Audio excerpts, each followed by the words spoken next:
그때 예수께서 성령에게 이끌려 마귀에게 시험을 받으러 광야로 가사 40일을 밤낮으로 금식한 후에 줄이 신지라. 시험하는 자가 예수께 나와서 이르되 내가 만일 하나님의 아들이여든 명하여 이 돌들로 떡덩이가 되게 하라. 예수께서 대답하여 이르시되 기록되었을 때 사람이 떡으로만 살 것이 아니요 하나님의 입으로부터 나오는 모든 말씀으로 살 것이라 하였느니라 하시니, 이에 마귀가 예수를 거룩한 성으로 데려다가 성전 꼭대기에 세우고 이르되 내가 만일 하나님의 아들이여든 뛰어내리라. 기록되었을 때 그가 너를 위하여 그의 사자들을 명하시리니 그들이 손으로 너를 받들어 발이 돌에 부딪히지 않게 하리로다 하였느니라. 예수께서 이르시되 또 기록되었을 때 주 너의 하나님을 시험하지 말라 하였느니라 하시니, 마귀가 또 그를 데리고 지극히 높은 산으로 가서 천하 만국과 그 영광을 보여 이르되 만일 내게 엎드려 경배하면 이 모든 것을 내게 주리라. 이에 예수께서 말씀하시되 사탄아 물러가라. 기록되었을 때 주 너의 하나님께 경배하고 다만 그를 섬기라 하였느니라. 이에 마귀는 예수를 떠나고 천사들이 나와서 수종드니라. 아멘. 우리 한 주 동안 잘 지내셨나요? 우리 앞뒤 옆에 좌우 이렇게 인사하겠습니다. 주님의 사랑으로 사랑하고 축복합니다. 인사하겠습니다.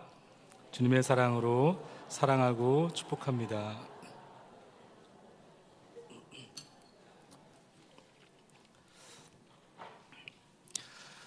광야를 통과하는 방법, 광야를 통과하는 방법이라는 제목 가지고 잠시 하나님 말씀 나누겠습니다. 어떤 분이 이런 질문을 던지시더라고요. 인생을 어떻게 볼 수 있는가? 인생을 비유한다면 산에 오르는 것에 가까울까? 아니면 광야를 걷는 것에 가까울까? 여러분 어떻게 생각하십니까? 인생은 산에 오르는 것에 가깝습니까? 아니면 광야를 좀 걷는 것과 가까운 것 같나요? 그렇죠? 너무 쉽습니다. 저희는 평소에 인생은 뭐와 같다? 광야와 같다. 그래서 인생은 광야와 같다라는 이 정의를 잘 알고 계시지만, 그러나 이 아는 것과 좀 살아내는 것은 조금 다른 문제인 것 같습니다. 인생은 광야 같다고 말은 하지만 인생을 꼭 산에 오르는 것과 같은 삶을 살기도 한다는 거죠. 인생이 산에 오르는 것과 같다라고 생각하시는 분들의 특징이 있습니다. 언제나 목표 지향적이 될 가능성이 높습니다. 특별히 사업을 시작하시는 분들, 혹은 어떤 대학에 입시를 앞에 두고 있는 자녀들이 있는 부모들, 혹은 무엇인가 어떤 고시를 준비하는 이런 분들은 당연히 어떤 앞전에 목적이 있기 때문에, 목표가 있기 때문에 인생은 어떤 목표와 목적, 성취, 합격을 위해 살아가는 거야. 그래서 인생을 계속 산을 오르는 것과 같이 느껴지기도 합니다. 그런데 우리는 알고 있습니다. 사랑하는 어떤 분이 이제 하나님의 부르심을 받고 이 세상을 떠났을 때 그 장례식에 함께 가 계시면 과연 인생이 산을 오르는 것과 같은 그것만 있는 것인가? 아니라는 사실을 우리는 금세 깨닫게 되죠. 인생이 꼭 성취해야 하고 꼭 성공해야 되고 꼭 합격해야만 하는 곳은 아니구나 라는 사실을 우리는 그 고인의 삶을 통해서 많은 생각을 하게 됩니다. 인생에는 이런 성취와 성공과 합격보다 훨씬 더 중요한 문제들이 있겠구나. 여러분, 인생은 광야를 걷는 것과 같은 줄 믿습니다. 그래서 여러분, 이 정의를 우리가 잘 한번 들여다보고 또 생각해 보는 것은 매우 중요합니다. 왜냐하면 내가 내 인생을 어떻게 생각하느냐에 따라서 삶에 대하는 태도와 방향이 굉장히 달라지기 때문에 그렇습니다. 만약 여러분 산을 올라가는 것이 인생이라고 생각하는 분들은 어떻죠? 그냥 올라가면 됩니다. 산은 정상이 보이죠. 정상이 보이기 때문에 정상을 향해 오르기만 하면 됩니다. 그리고 오르는 것도 생각보다 쉽습니다. 많은 분들이 그 산의 정상을 이런저런 길을 향하여 올라갔기 때문에 A 코스로 올라가도 올라갈 수 있고 B 코스로 올라가도 올라갈 수 있고 이미 등산로가 이미 다 마련되어 있습니다. 그런데 광야의 길을 걷는다고 여러분 한번 생각해 보세요. 우리가 광야를 가본 적은 별로 많은 분들이 없겠지만 내가 한 번도 가보지 못한 어떤 낯선 곳을 가는데 일단 휴대폰과 내비게이션이 없습니다. 아무것도 없어요. 여러분들 주어진 것이 아무것도 없어요. 자, 그런 곳에 간다고 생각을 해보세요. 일단 아무것도 보이지 않잖아요. 마치 광야가 그런 곳입니다. 끝없는 이어지는 그 사막 모래 벌판에 홀로 딱 서 있는데 도대체 목적지가 어디인지 아무것도 보이지 않아요. 그 목적지가 앞에 있는지 뒤에 있는지 왼쪽에 있는지 옆에 있는지 아무것도 모릅니다. 방향도 몰라요. 물론 앞전에 많은 분들이 그 사막의 길을 걸어서 그 길을 찾아갔기 때문에 어딘가에 길은 있겠지만 그 길이 보이지 않습니다. 왜 안 보이죠? 사막은 그저 바람 한번 훅 불어버리면 길이 다 사라져버리기 때문에 그렇습니다. 인생은 그런 의미에서 광야길이라는 거예요. 광야길을 걷게 되면 반드시 중요한 게 그래서 있습니다. 가이드가 필요하고 그리고 안내자, 나침판이 필요합니다. 여러분, 산은 그냥 내가 혼자 스스로 올라갈 수 있어요. 이미 등산로가 나와 있기 때문에, 정상도 보이기 때문에. 그런데 광야는 아무것도 보이지 않기 때문에 일단 혼자 가면 매우 위험합니다. 여러분, 그런 의미에서 다시 한번 질문을 드리겠습니다. 여러분들은 인생을 광야길로 생각하십니까? 아니면 산을 오르는 것이라고 생각하십니까?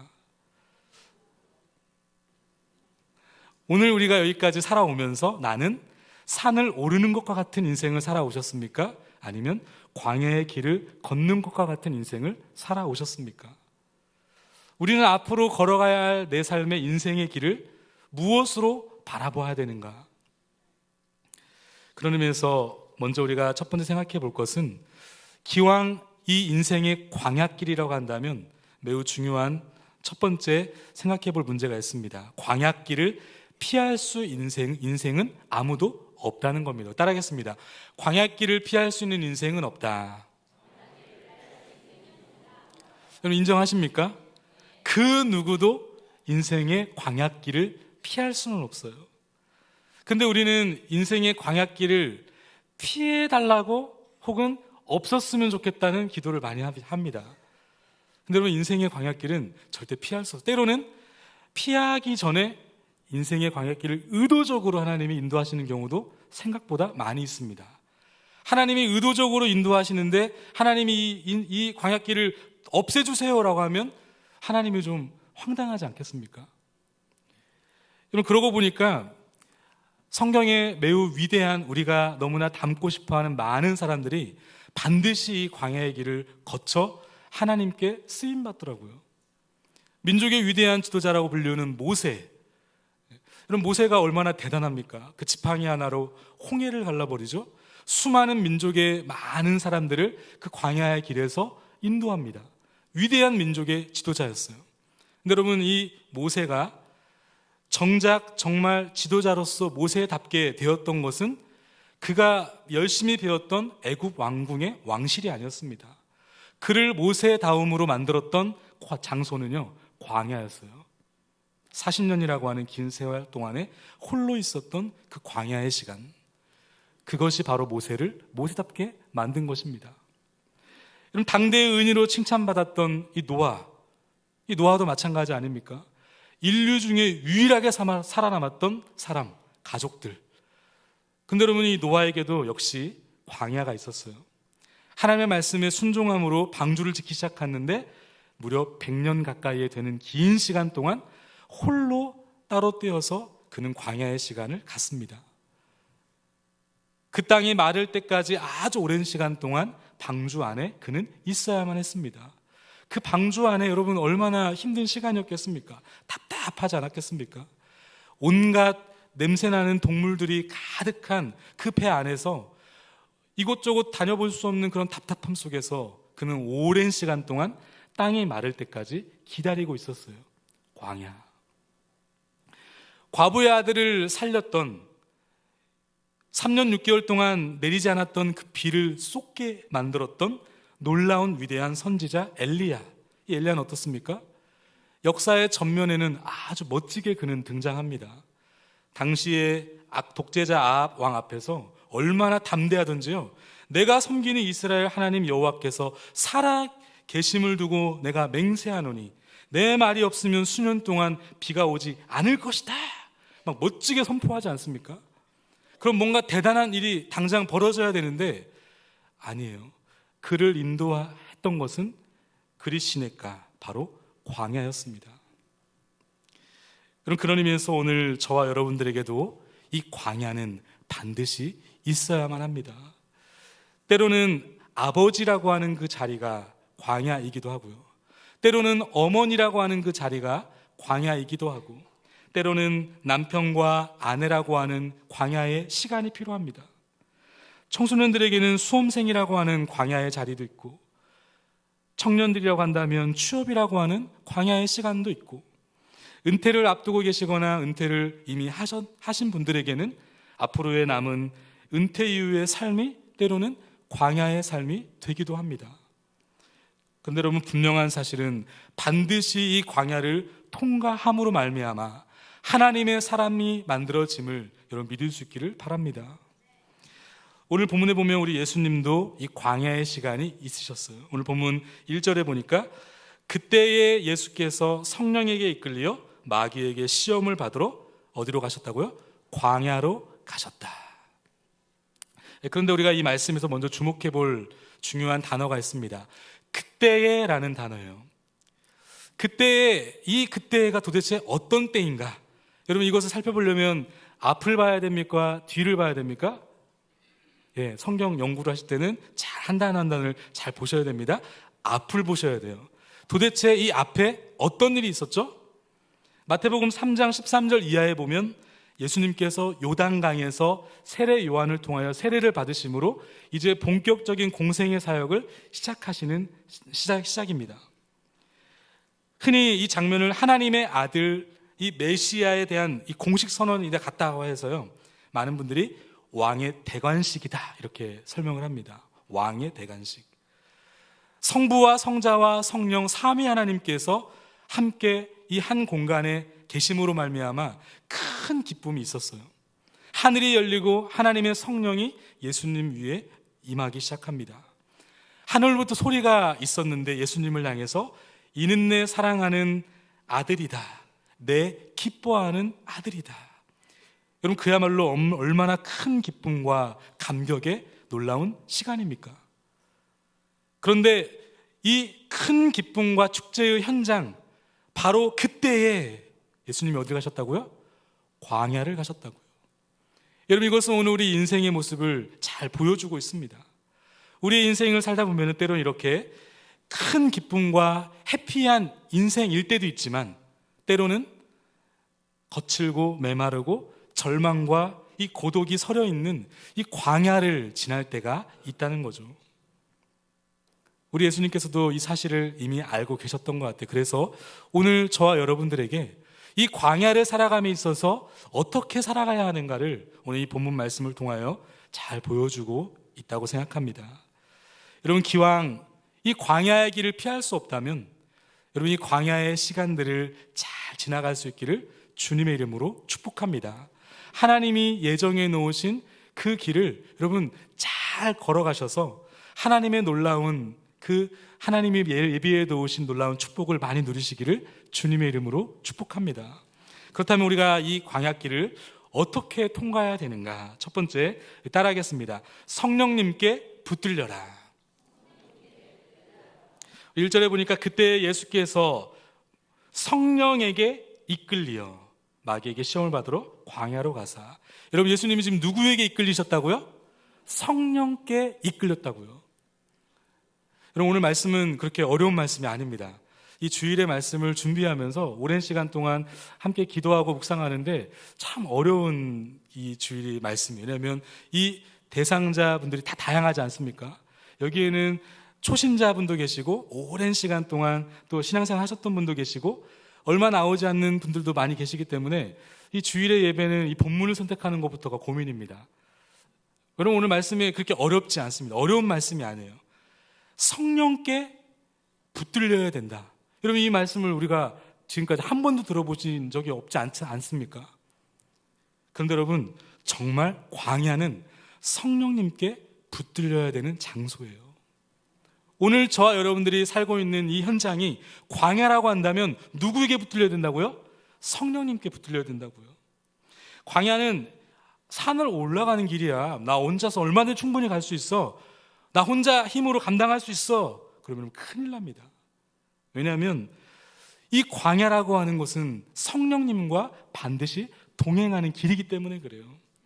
이 마가복음 1장 12절에는 이 말씀을 이렇게 기록하고 있습니다. 성령이 곧 예수를 광야로 몰아내신지라. 성령님이 예수님을 어떻게 하셨다고요? 몰아내셨대요. 여러분, 이 몰아내시다라는 이 단어 속에는요, 사안이 굉장히 긴박하다. 성령님의 어떤 강력한 역사하심을 보여주는 동사 아닙니까? 반드시 성령님께 이끌림을 받아야 된다는 거예요. 여러분, 왜 성령님께 붙들려야 되는 것이 왜 이렇게 중요합니까? 왜냐하면 이 광야를 살아내면서 하나님이 내게 주신 그 광야가 광야로 머무는 것이 아니라 사명의 길, 하나님의 놀라운 영광을 드러내는 사명의 길로 만들어진다면 반드시 성령님이 함께 하셔야 되기 때문에 그래요. 사명을 완주할 수 있을 뿐만 아니라 그 광야의 길에서 정말 어려울 때 하나님의 뜻이 해석이 되기 때문에 그렇습니다. 인생이 해석된다는 거예요. 성령님이 함께 하시지 않으면 여러분, 인생이 해석될 수가 없습니다. 그냥 광야에 계속 주구장창 힘들고 어렵고 절망하고 고독하기만 할 뿐이에요. 그런데 성령님이 나와 함께 하시면 그 길이 해석이 될 뿐만 아니라 걸어갈 힘이 주어진다는 거죠.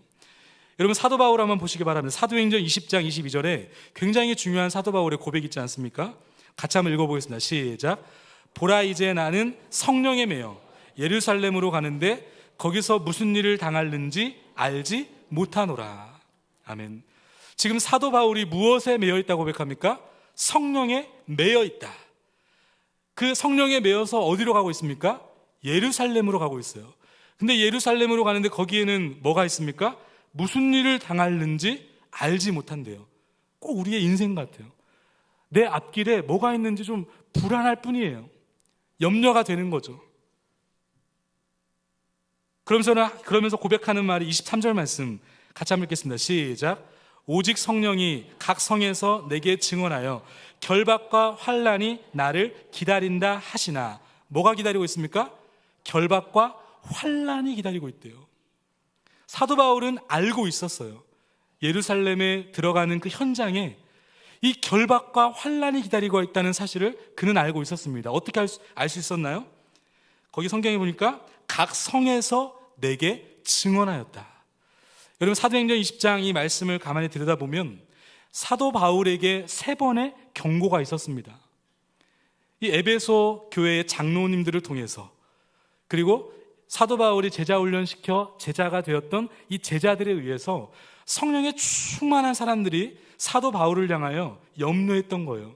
그냥 염려가 아니고 사도 바울을 위하여 중보하며 기도했던 성령에 감동된 사람들이 기도하는 가운데 말씀을 받은 거예요. 야, 사도 바울 예루살렘 가면 결박과 환난이 있다. 그 사실을 알려야 된다. 그래서 사도 바울에게 그 사실을 미리 알려줬던 겁니다. 여러분, 그 중에는 어떤 사람이 있었냐면 아가보라고 하는 선지자가 있었어요. 아가보 들어보셨나요? 안 들어보셨나요? 이 아가보라고 하는 선지자가 어떤 사람이냐면 아주 유명했던 선지자예요. 예루살렘에 기근이 온다라는 사실을 예언을 했는데 놀라운 사실은 그 예언이 맞아떨어집니다. 그 사람의 예언대로 예루살렘에 기근이 왔어요. 그 아가보라고 하는 대단한 선지자가요, 사도 바울에게 찾아와서는 이런 퍼포먼스를 통해서 경고를 합니다. 사도행전 21장 10절과 11절 제가 읽겠습니다. 여러 날 머물러 있더니 아가보라는 한 선지자가 유대로부터 내려와 우리에게 와서 바울의 띠를 가져다가 자기 수족을 잡아매고 말하기를 성령이 말씀하시되. 누가 말씀하고 있습니까? 성령이 말씀하시되 예루살렘에서 유대인들이 이같이 이 띠 임자를 결박하여 이방인의 손에 넘겨주리라 하거늘. 이 아가보라고 하는 선지자가요, 사도 바울에게 찾아와서는 한 가지 퍼포먼스를 하는 거예요. 말을 안 들을 것 같으니까. 그래서 바울의 띠를 가져다가 자기 수족에 잡아매고서는 말을 하는 겁니다. 성령의 말씀하심에 따라서 경고를 하고 있는 거예요. 당신 예루살렘에 올라가면 이렇게 결박이 돼. 당신 예루살렘에 올라가면 이방인에게 결박당하게 될 거야. 그러니까 어떻게 하라는 거야? 가란 말입니까? 가지 말란 말입니까? 가지 말라는 거예요.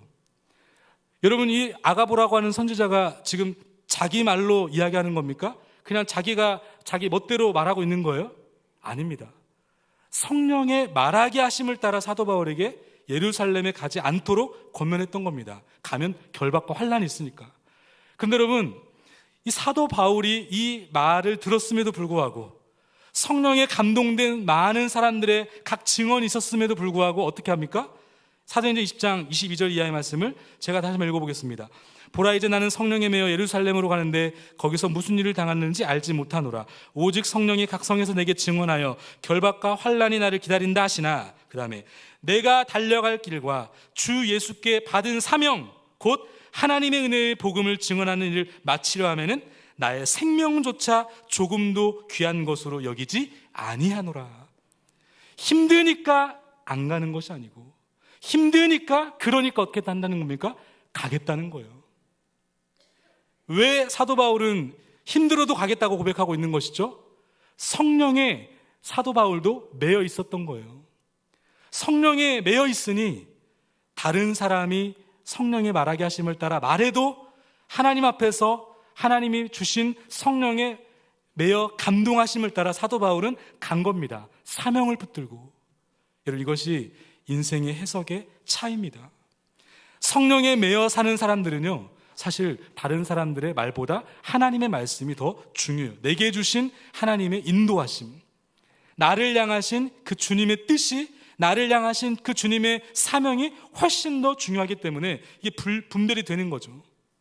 힘드니까 가지 않겠다가 아니고 힘드니까 가겠다는 거예요. 여러분, 그런 의미에서 오늘 저와 여러분들이 이 광야의 시간들을 지나가며 여러분들이 매여 있는 것은 무엇입니까?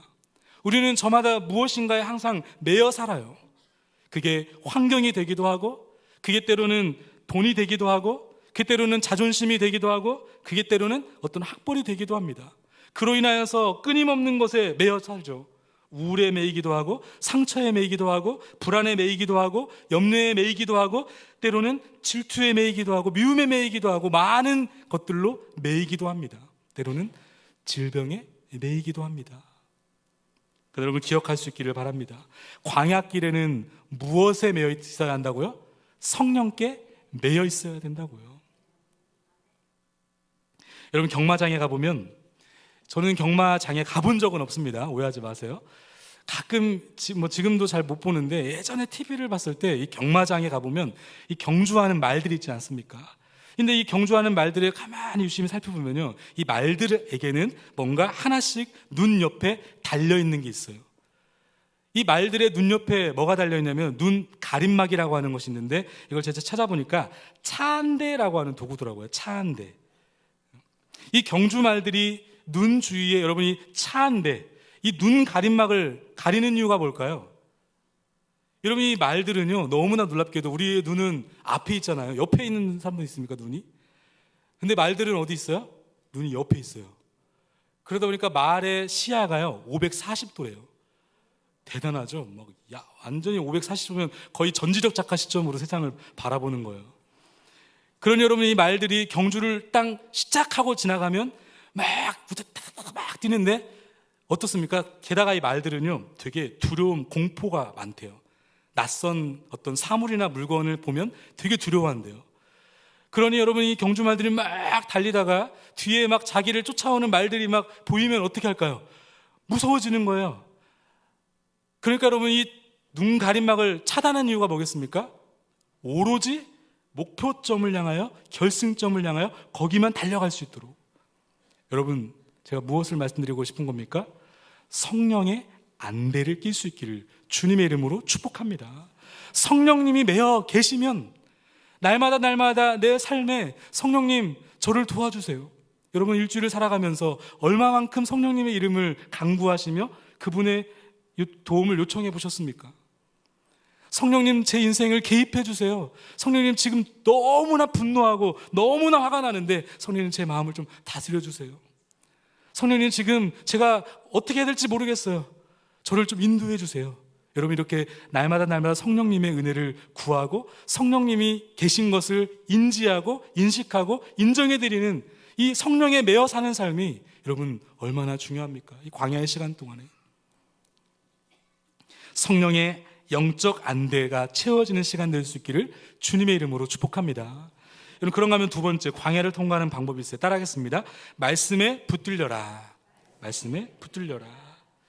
여러분, 광야에는 성령님도 우리와 함께 동행하시지만 악한 사탄 마귀도 있습니다.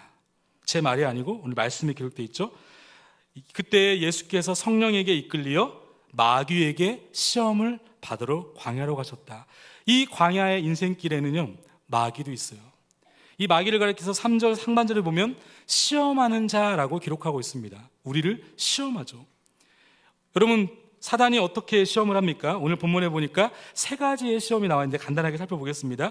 2절과 3절 말씀 같이 한번 읽겠습니다. 시작. 40일을 밤낮으로 금식하신 후에 줄이신지라.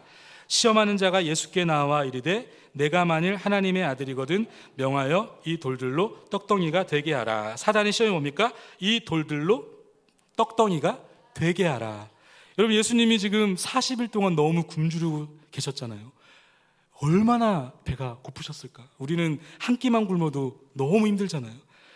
우리는 하루만 굶어도 너무 힘들잖아요. 근데 40일을 굶으셨어요. 그러니 여러분, 지칠 대로 지치지 않겠습니까?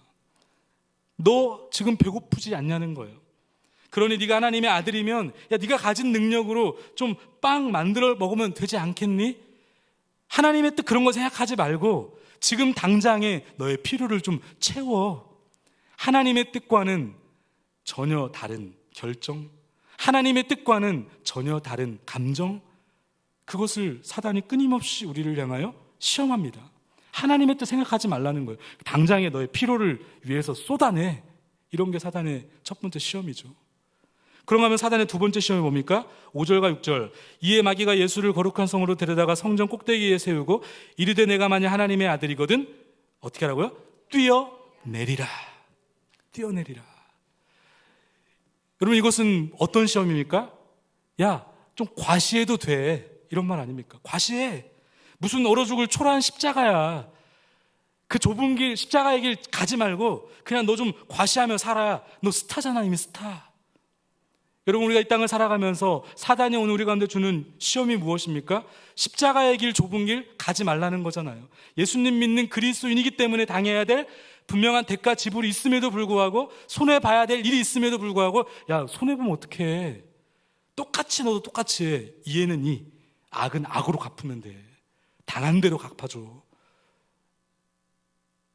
여러분, 사단의 세 번째 시험은 무엇이었습니까? 8절과 9절 같이 읽겠습니다. 시작. 마귀가 또 그를 데리고 지극히 높은 산으로 가서 천하만국과 그 영광을 보여 이르되 만일 내게 엎드려 경배하면 이 모든 것을 내게 주리라. 내게 엎드려 경배하면 이 모든 것을 네게 주리라. 내게 좀 한번 굽히면 돼. 좀 타협하며 살아. 뭐 이런 얘기 아닙니까? 네가 아무리 그리스도인이라고 해도 아무도 안 알아준다는 거예요. 그냥 좀 타협하면서 적당히 살면 내가 너에게 큰 영광을 주겠다는 거죠. 지금 좀 타협하고 나서 나중에 하나님의 영광 찾으면 되잖아. 뭐 이런 얘기예요. 여러분, 이런 강력한 사단의 시험이 오늘도 곳곳에, 이 한 주도 곳곳에 우리를 시험한다고 하는 사실을 여러분 기억하셔야 됩니다. 사단의 시험과 유혹을 여러분 분별할 수 있기를 바랍니다. 사람이 문제가 아니에요. 사람과 혈과 육에 대한 싸움이 아닙니다. 이런 교묘하고 간교한 사단의 시험과 유혹이 그 남편의 입에서, 그 아내의 입에서, 그 사랑하는데 자녀들 입술에서, 나와 함께 일하는 그 동료, 직장, 사람들 속에서 이 일들이 하루에도 몇 번씩, 수십 번씩 일어나는 게 우리의 세상이라는 거예요. 여러분, 그런데 여러분, 중요한 사실이 있습니다. 그런 사단의 강력한 시험, 여러분들의 힘과 내 능력으로 이겨낼 수 있겠습니까? 지금까지도 그렇게 안 되셨잖아요. 여러분, 예수님이 이 시험을 어떻게 이기시죠? 하나님의 말씀으로 이겨내십니다. 정확하게 말하면 하나님의 말씀이 현장에서 작동될 때 이겨낼 수 있는 거예요. 여러분, 우리 예수님 보십시오. 본문 4절에 보니까 예수께서 대답하여 이르시되 기록되었으되, 자신의 힘과 능력이 아니라 하나님의 말씀을 가지고 옵니다. 7절 말씀에도 예수께서 이르시되 또 기록되었으되, 하나님의 말씀에 지금 모든 생각과 모든 감정이 집중되어 계세요. 10절 말씀에도 이에 예수께서 말씀하시되 사탄아 물러가라 기록되었을 때, 여러분 예수님께서 광야에서 뭐 하고 계셨을까요? 하나님 앞에 나와 기도하며, 여러분 예수님은 하나님의 말씀을 묵상하고 계셨을 거예요. 여러분 그런 의미에서 광야는 하나님의 말씀이 들리는 곳이어야 돼요. 어떤 곳이어야 된다고요? 말씀이 들려야 되는 곳이라고요. 그래서 여러분 광야의 뜻이 미드바르, 히브리어로 미드바르라는 단어인데, 미드바르라고 하는 단어의 뜻이 말씀의 장소라는 뜻입니다. 여러분 아까 인정하셨죠? 서두에서 우리가 살아가는 인생의 길은 광야길이라고 말씀을 드렸잖아요. 그렇다고 한다면 여러분 광야길에 말씀이 들리셔야 된다고요. 아, 목사님 저 말씀 듣고 있는데요, 지금 목사님 말씀 선포하시잖아요. 저 하루에도 말씀 한 분도 빼놓지 않고 매일매일마다 큐티하고 말씀도 읽어 내려가는데 제가 백독했어요. 백독 이래봬도. 근데 여러분 우리 예수님의 이 4절 말씀을 좀 주목해 볼 수 있기를 바랍니다. 하나님의 입으로 나오는 모든 말씀으로 살 것이다, 예수님이 이렇게 말씀하셨는데, 여기 말씀이란 이 단어가요 굉장히 중요한 단어예요. 성경에서 말씀이라는 단어를 사용할 때는 두 가지입니다. 하나는 로고스라는 단어예요. 이 로고스라는 단어는 기록된 말씀이란 뜻이에요. 기록된 말씀. 그런데 여러분 여기서 쓰인 또 하나의 단어가 뭐냐면 레마라고 하는 단어가 있는데, 이 레마라는 단어도 말씀이란 뜻인데, 이 레마라는 단어는 좀 달라요. 구체적이고 개인적으로 지금 이 순간 말씀하시는 말씀, 지금 내게 주신 살아있는 말씀, 그때 레마라고 그럽니다. 이 본문 4절 말씀에 사용하신 하나님의 입으로 나오는 모든 말씀으로 살 것이다 할 때 이 말씀이 레마라고요. 기록된 말씀을 넘어서서 여러분들의 삶의 현장 속에서 들려지는 하나님의 말씀이 있냐는 거예요. 그 말씀이 작동되고 있냐는 것을 묻고 있는 겁니다. 가정을 섬기면서 내가 아버지로서, 내가 어머니로서, 내가 남편으로서, 아내로서 이 공동체를 섬겨나가며 한 직분자의 직분을 감당하는 사명자로서 그 현장에서 얼마나 많은 사단의 시험과 유혹이 있는지 모릅니다. 여러분 그 사단의 시험과 현장 그 중심에서 정말 작동되어지는 하나님의 레마, 그 말씀이 있냐는 거예요.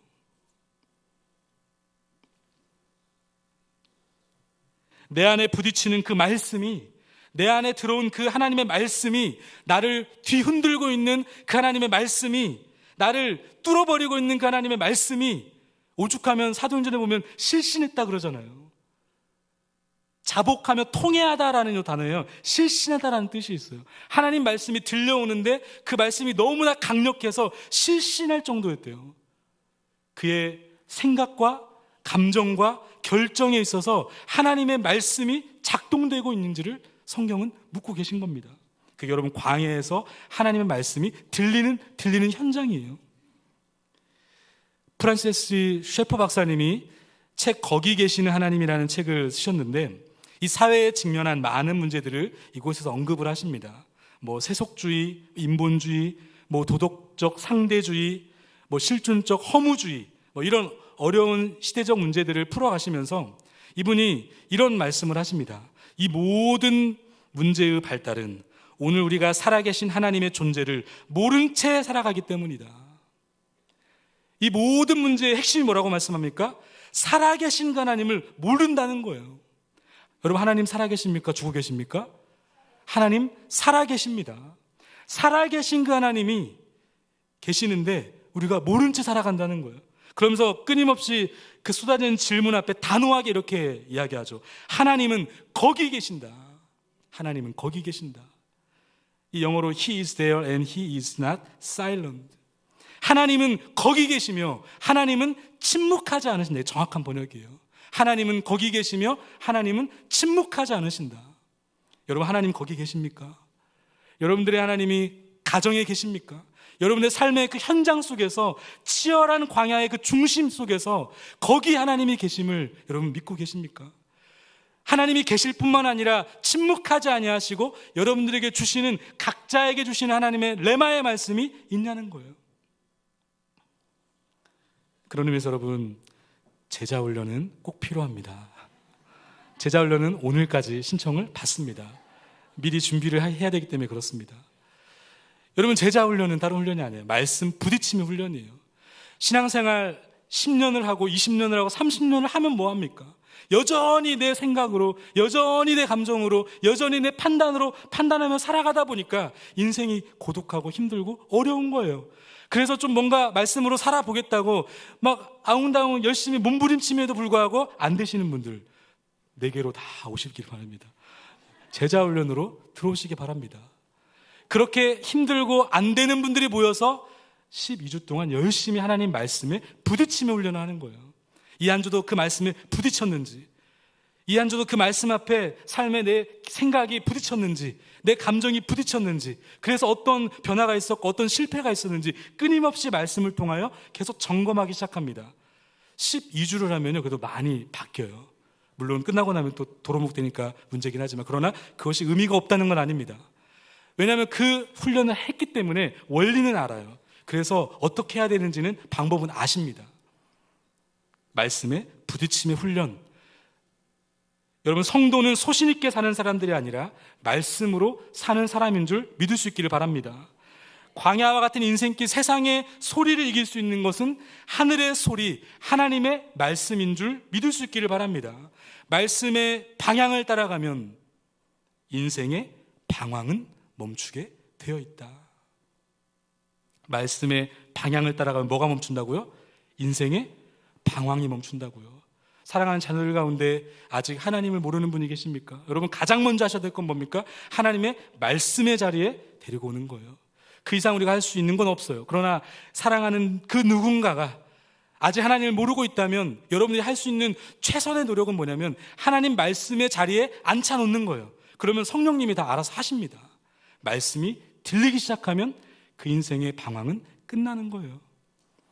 오늘 저와 여러분들에게 동일하게 질문을 드립니다. 인생의 방황, 그 광야와 같은 그 길이 광야가 아니라 여러분 어떻게 하면 그 길이 사명의 길이 될 수 있습니까? 하나님의 말씀이 들리면 되는 겁니다. 마지막 세 번째, 광야를 통과하는 방법이 있습니다. 따라하겠습니다. 정체성을 확신하라. 여러분, 광야길에서 자주 만나는 이 사단의 본질, 사단의 시험의 본질, 이 유혹의 본질이 뭡니까? 결국에는 네가 하나님의 사람이냐? 라는 의문과 의심이에요. 정체성의 의심을 말합니다. 모든 문제가 그래요, 여러분. 여러분, 오늘도 이 예배당에 오시면서 얼마나 많은 사단의 시험과 유혹이 있었습니까? 그 짧은 10분 거리, 20분 거리 차를 타고 오면서 내 사랑하는, 사랑해야 될 내 남편과 사랑해야 될 내 아내와 여러분 투닥투닥 하면서 오셨잖아요.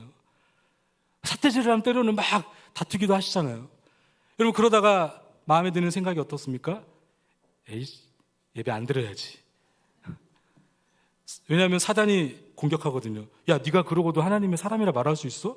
야, 네가 그러고도 어떻게 가서 예배 드릴 수 있어? 아무렇지도 않게. 여러분, 이런 사단의 공격이 있단 말이죠. 3절에 보니까 시험하는 자가 예수께 나와 이르되 네가 만일 하나님의 아들이거든. 6절에도 보니까 이르되 네가 만일 하나님의 아들이거든. 네가 하나님의 아들 맞냐는 거예요. 네가 하나님의 아들 맞으면 왜 혼자 너 그렇게 광야에 있냐는 거예요. 근데 여러분, 우리는 알고 있습니다. 이 사단의 소리, 거짓된 소리가 들리기 전에 반드시 들려야 될 소리가 있어요. 순서가 중요합니다.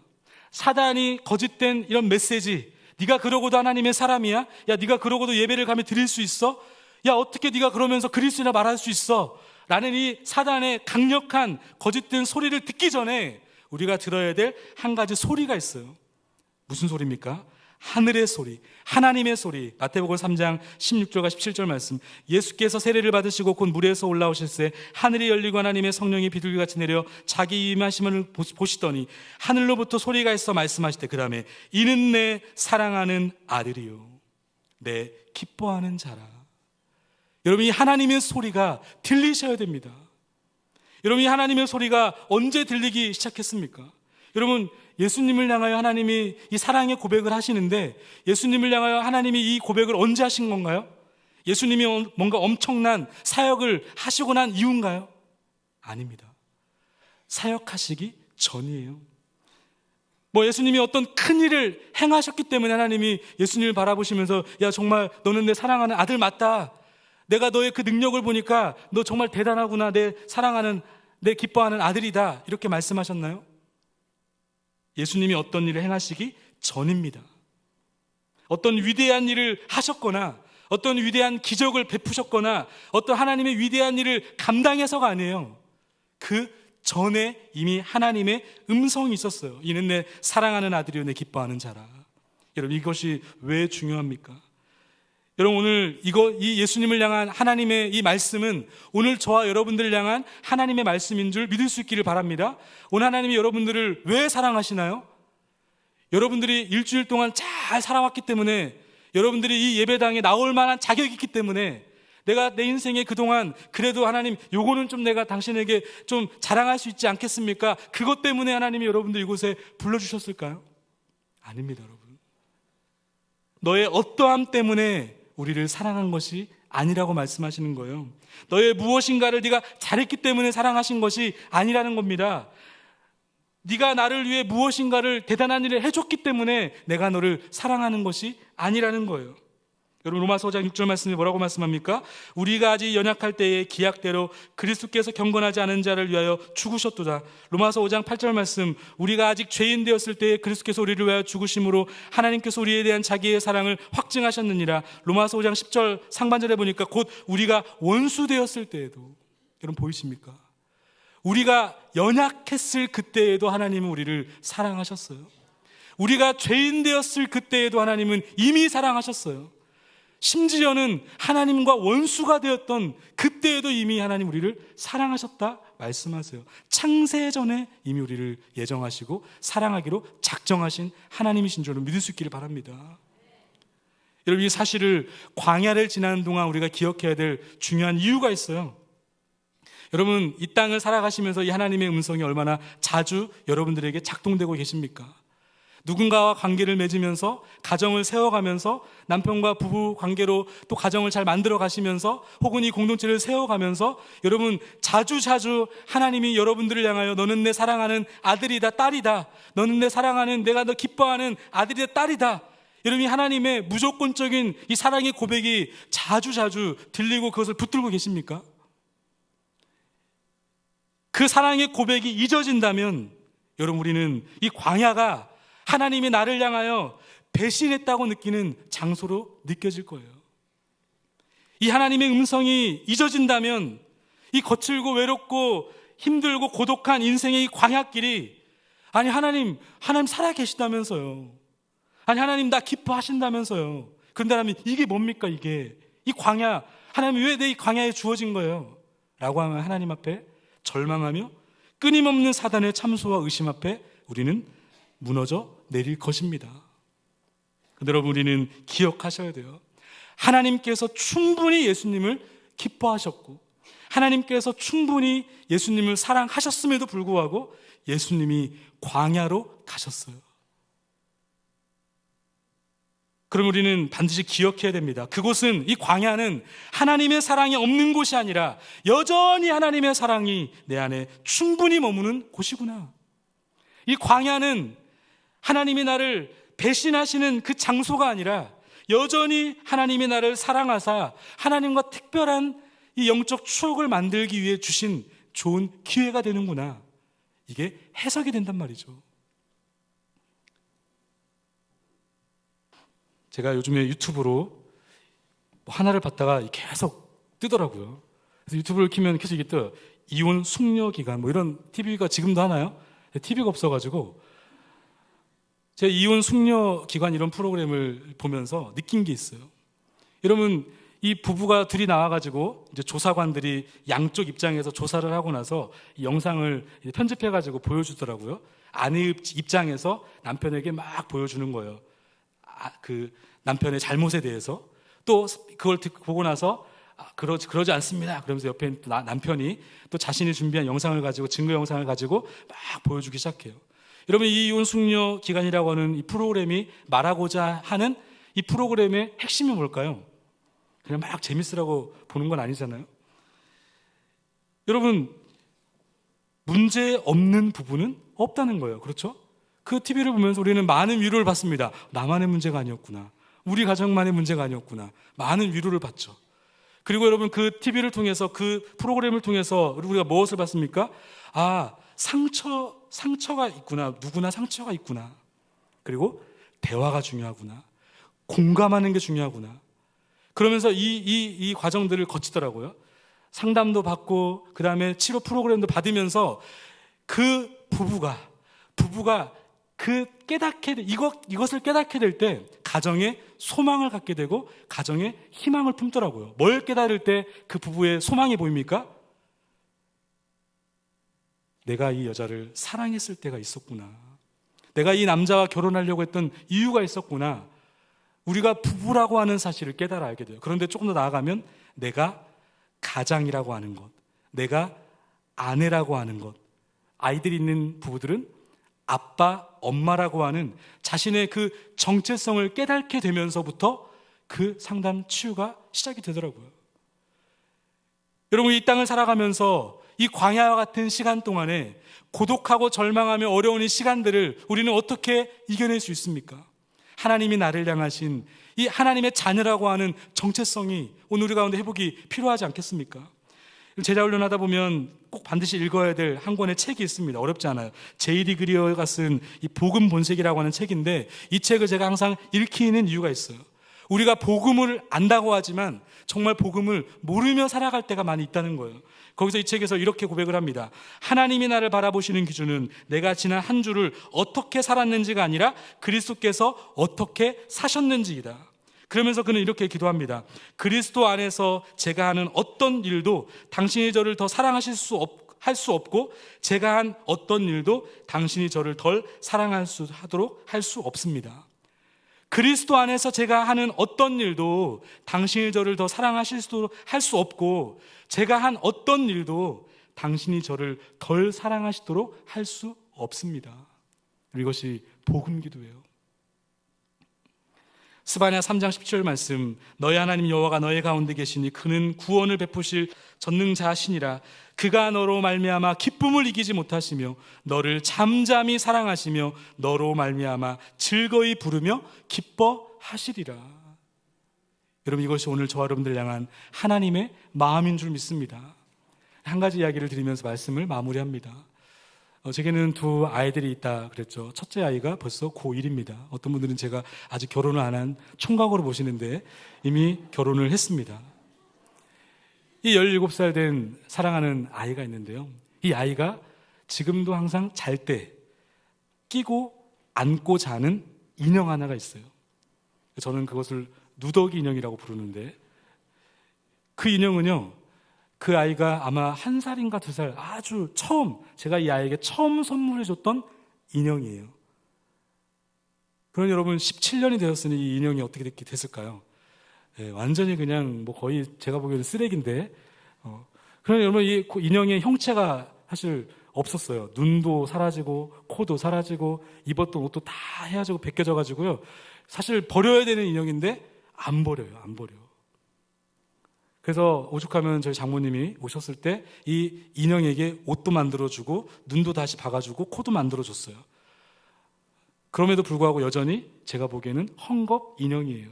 아무런 볼품없는, 당장 쓰레기통에 버려도 아무런 누가 뭐라고 하지 않아야 될 인형. 여러분, 제가 이 아이에게 이 인형 하나만 사줬겠습니까? 그 당시에 뽀로로 시대거든요. 뽀로로 시대.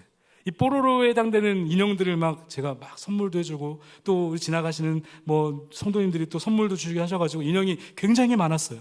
그래서 이사할 때마다 짐을 정리하면서 모든 인형들을 다 정리를 했지만 그 인형 하나만큼은 정리가 안 되더라고요. 왜냐하면 이 아이가 그 인형을 너무나 사랑하고 지금도 붙들고 있기 때문에. 여러분, 이 인형이 이 아이에게 이렇게 소중한 이유가 무엇일까요?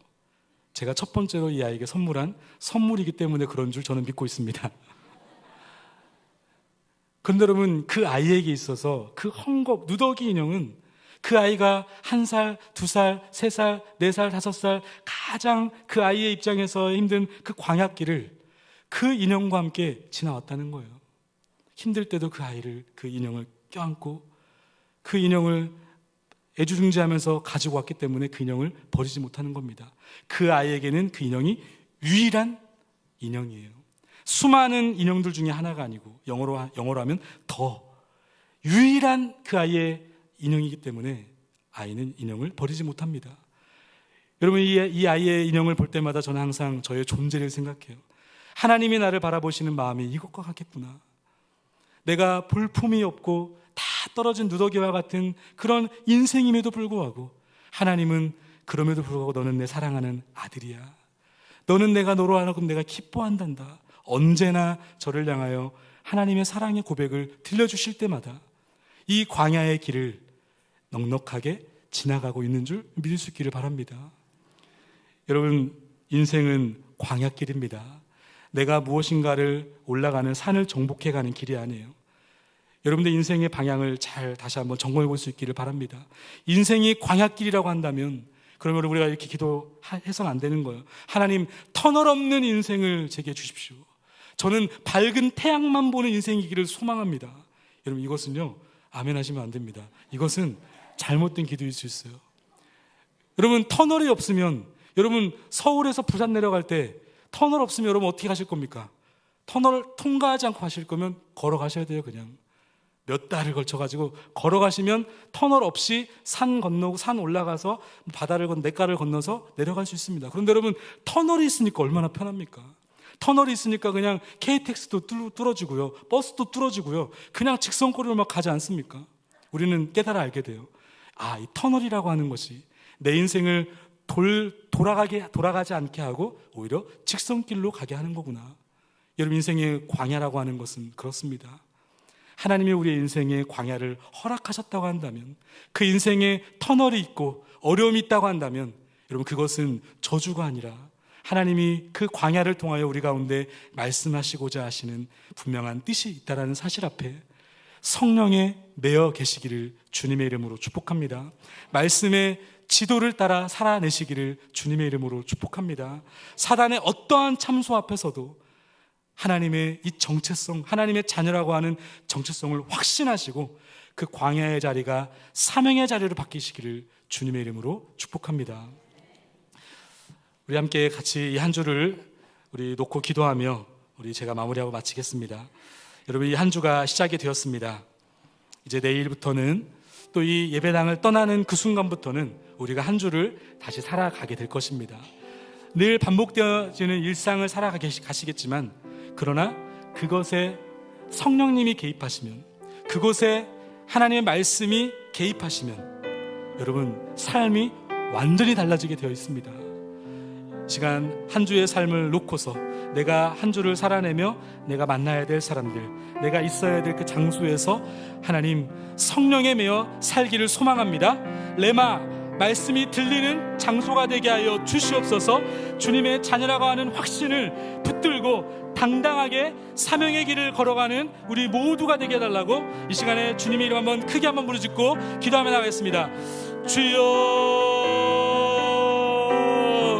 하나님 아버지 감사합니다. 우리의 인생의 길을 우리 홀로 내버려 두지 아니하시고 성령님 우리와 함께 동행하여 주심이 감사를 드립니다. 이미 내 안에 나와 함께 하시는 성령님, 그 성령님을 의지하며 그 성령님을 붙들며 가기를 원합니다. 매 순간순간 성령 하나님을 의지하며 의존하며 그분을 인정하며 하나님 주님 주시는 그 말씀이 작동되어지는 현장이 되기를 원합니다. 그래서 아버지, 광야가 그저 광야에 머무는 것이 아니라 하나님의 사명이 보이는 자리, 하나님의 사명을 이루어드리는 자리, 그 광야의 길을 통하여서 하나님의 놀라운 영광이 드러나는 그 장소가 될 수 있도록 주님 은혜를 베풀어 주시옵소서. 이 한 주를 주 앞에 온전하게 올려드립니다. 성령 충만하게 하여 주시고 말씀으로 기름 부어주시고 이 한 주를 살아내며 하나님의 자녀라고 하는 확신을 가지고 살아갈 수 있는 아버지 우리 모두가 될 수 있도록 주님 은혜를 베풀어 주시옵소서.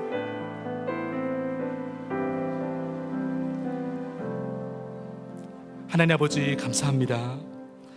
우리의 인생의 광야길이지만, 그러나 이 광야가 반드시 통과해야만 하는 하나님이 주신 길이라고 한다면 하나님 더 이상 피하지 않게 하여 주시옵소서. 절망만 하지 않게 하여 주시옵소서. 그곳에서 원망만 하지 않게 하여 주시옵소서. 나와 동행하시는 성령 하나님, 매 순간순간 그 성령님을 의지하며 나아갑니다. 그분을 초청하며 인정하는 이 한 주가 되기를 소망합니다. 그 현장에서 말씀하여 주시옵소서. 그 현장에서 그 말씀을 붙들며 하나님, 나의 생각이 예수님의 생각으로, 나의 감정이 예수님의 감정으로, 나의 모든 결정과 판단이 그 주님의 뜻으로 판단되어지는 이 한 주가 되기를 소망합니다. 어떠한 사단의 시험과 유혹과 핍박 앞에서도 흔들림이 없이 하나님의 자녀라고 하는 사실 앞에 하나님, 광야가 사명의 자리, 하나님의 영광을 드러내는 놀라운 현장이 될 수 있도록 은혜의 은혜를 더하여 주시옵소서. 감사하며 살아계신 예수 그리스도의 이름으로 기도하옵나이다. 이제는 우리 구주 예수 그리스도의 은혜와 하나님의 다함없는 사랑과 성령 하나님의 위로고통 함께 하심이 인생의 광야길 성령에 매여 레마 주시는 그 말씀 앞에 순종함으로 당당하게 하나님의 자녀답게 이 광야의 시간이 사명의 시간으로 하나님의 영광을 드러내는 그 자리로 온전하게 드리기를 결단하며 나아가는 사랑하는 모든 성도들 머리머리 위에 이제로부터 영원토록 함께 계시기를 축원하옵나이다.